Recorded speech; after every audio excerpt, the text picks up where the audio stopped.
Hello, BookTube. By popular demand, we are doing a slow book-by-book progress through every book that I have mentioned on this channel.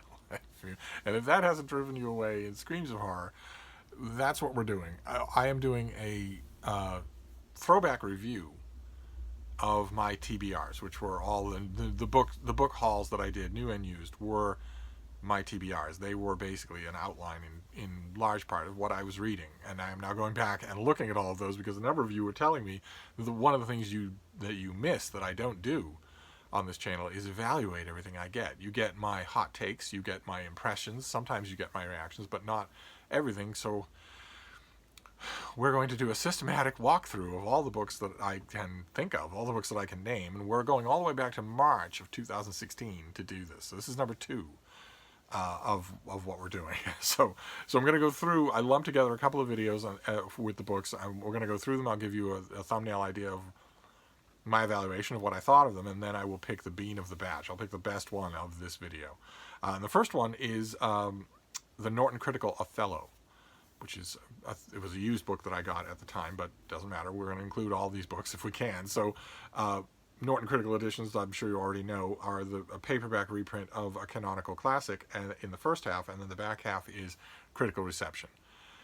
So in this case, it would be anything historical that Shakespeare used as a basis for the story of Othello, any texts or allusions to previous staged versions of the story of Othello, original receptions or as close to it as we can, and then a wide selection of critical essays over the centuries about this play.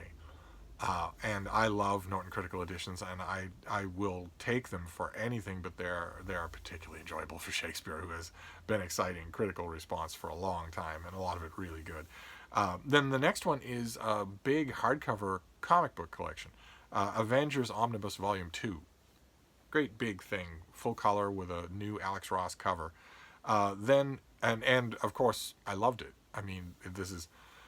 I was buying the Avengers, of course, when in the original issues for 12 and 15 cents when they were coming out. Never dreaming, in a million years, back then, way back 40, 50 years ago, never dreaming there would come a day when there would be an expensive, nice, heavy-duty hardcover collection of these volumes. That never occurred to me. Hardcovers were for libraries. Comic books were for attics. They were boxes. They were never reprinted in this way. So I was overjoyed. This volume reprints an era of Avengers history that I really like. It's the era when Hercules joins the team. It's the era when that's at the beginning of the storyline. It's an era when a lot of our key characters. It's a very underpowered team, and that's always when the Avengers are at their most interesting. Is when the team is fairly underpowered. For a long time, this team was Captain America, the Wasp, Goliath, Hawkeye. Characters who had great personalities. They were written to just a peak of purple prose. And the artwork was by Don Heck, who did the best work of his career, and also John Buscema, who was just starting to do work for Marvel Comics before he'd really achieved a complete style of his own. I mean, by the end, it's recognizable. By the end of this volume, his style is recognizable, but not at the beginning. And there are a few fill-in artists here and there, but the book in here is that it starts off with a team of underpowered people who are joined by Hercules, the mythological Hercules, whose strength is the same as Thor's. And at the end of the volume, by the time you have progressed to the end of the volume, that's when the team is joined by the Vision, the android Avenger, who ushered in pretty much by himself a whole new era for the team. And I just loved this era. I loved it at the time. One of the neat things about the omnibus editions is that they reprint all of the letters. They reprint the letters columns from these issues. That was a wonderful choice on their part, and it's just possible that there are some pertinent letters in this volume. But anyway, the next one is The Beast by J.R. Ward, what I think is probably the longest volume in her Black Dagger Brotherhood series of they're very sudsy supernatural romances. And The Beast is a particularly enjoyable volume. The only reason that I sound hesitant is because they're not a jump-on series. You can't. There's no way I could praise The Beast as a volume forever, and it wouldn't do any good. I still wouldn't recommend it to you because unless you've read all the books before it, these things have a very much built-in cumulative value. So I never met a fan of the series who jumped in and made sense of it midstream. It makes much more sense to go back to the beginning. but I had read it from the beginning, and I loved the beast. Thought it was fantastic. The next one is Dark Promises by Christine Feehan, which is part of her Carpathian series. Very much the same thing. Very much supernatural band of brothers type sudsy romance of a very explicit, very adult kind. And I thought it was really good. Not the best book in the Carpathian series, but still really, really enjoyable. I remember reading the two of them virtually back to back and enjoying that even more. Then the next one is Eyeing the Red Storm by Robert Dienesch. And it's a nonfiction work about President Eisenhower and spy satellite technology. And it is largely forgettable. Unless you are an Eisenhower completist, there's no real reason for you to have this book. Then the next one was a big nature book, a big coffee table nature picture book called Pollination Power by Heather Angle. The type of thing that we've seen on this channel many, many times. These big, oversized nature books, something like this. This is Bird Love, where it's bigger than a normal hardcover and it's lavishly illustrated throughout. This book was mostly lavish photographs, but it's also about pollination, and it was at a time when the drastic, precipitous decline in bumblebee populations, for instance, all over the world, and bat populations, two major pollinators.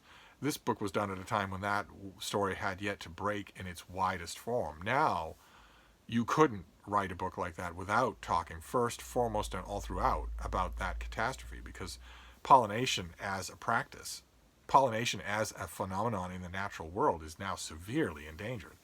And people are scientists are trying to warn people what will happen if pollination collapses or becomes extremely localized. What will happen to a lot of the stuff that you take for granted at the grocery store? But Pollination Power doesn't really do that. It was just an eye-catching book.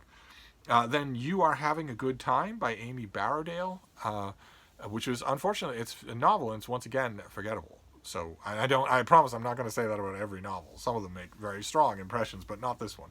The next one was a slim volume called A Ted Hughes Bestiary, edited by Alice Oswald, in which she collects poetry from Ted Hughes about animals. And again, unless you are a Ted Hughes completist, unless you don't want something like that to pass you by, then you can let this one pass you by. I mean, it's not hard to make a really good volume like that, but the question isn't how good a job you've done as an editor. It's the question of whether or not there's any literary value in the product. And I don't think there is. Maybe a volume of Ted Hughes' poetry. Maybe. But a particular thing that lines up the animal poems, I don't see. I didn't see much of the use to it. It's a well done volume, but I wouldn't recommend it.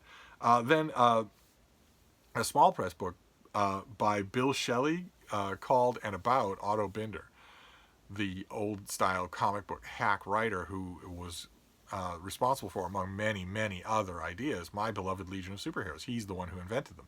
That's just a toss-off idea, and he had plenty. He had 10 of those toss-off ideas a day. And Shelley's book was really good. You could easily make a small bookcase of books like this, where the author's not able to interest a huge publisher, not able to get a lavish hardcover deal with stacks on Barnes & Noble's front table or anything like that. But there is a whole bookcase of books like this about comic book creators, writers, and artists, and then a lot of them are worthwhile. I have a couple, but nowhere near. I have one on Hal Foster that I just love. I go back to it all the time, but nowhere near as many. I don't have near as many of these as they exist. And I, to my shame, realized that I did not save the Otto Binder volume. It went out to a Legion fan probably or something like that, because I don't have it anymore, and I wish I did.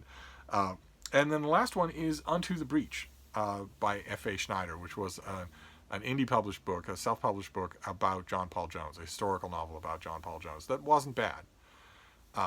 It was competently enough done so that if you were to shop for it, for instance, if you were to look for it in order to do the author a good turn and buy it for $3 or whatever, you would not be disappointed in the reading experience. There has, in my opinion, not yet been a truly great John Paul Jones novel, but there have been a couple of great John Paul Jones biographies, and that'll have to do. And this was not a great John Paul Jones novel. It wasn't a great nautical novel either, but it wasn't bad.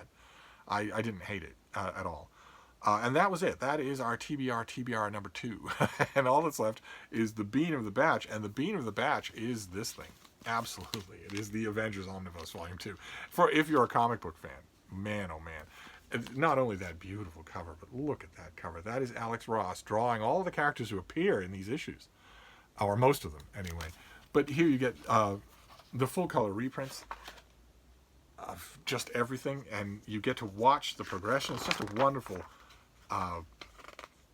thing. Hercules, when Hercules first joins the team, they don't know what to do with him because he's so much more powerful than all of them put together. And Captain America decides to put him through combat drills because although Hercules has class 100 strength, meaning that he can lift, that is, bench over 100 tons, and Captain America can lift 800 pounds, Captain America is still incredibly skillful at combat. And see, this is what I meant by the letters page. They reprint the letters page in these things as well. Just wonderful. Just wonderful. They include all the covers on the back of all the issues that are reprinted. So although it is specialized, there's a risk you're going to have to run in every bean of the batch. This that won't appeal to everybody. But on this list, just myself, looking at this list, the thing that I loved the most was the Avengers Omnibus Volume 2. The only thing that I don't like about it nowadays is the size of it. It's unwieldy to prop on your belly while you're reading in bed or on the couch. It's unwieldy to do that. So I may, somewhere down the line, get the paperback. These big omnibus volumes eventually are broken up and come out in paperback reprints. I might get one of those or two of those. But anyway, that is TBR TBR number 2. And we're going to just keep doing this. I'll do another one of these on Thursday. And hopefully we'll crawl out of March 2016 in relatively short order. God, this is going to take forever. I will wrap this up for now, but I will see you soon. Thank you, BookTube.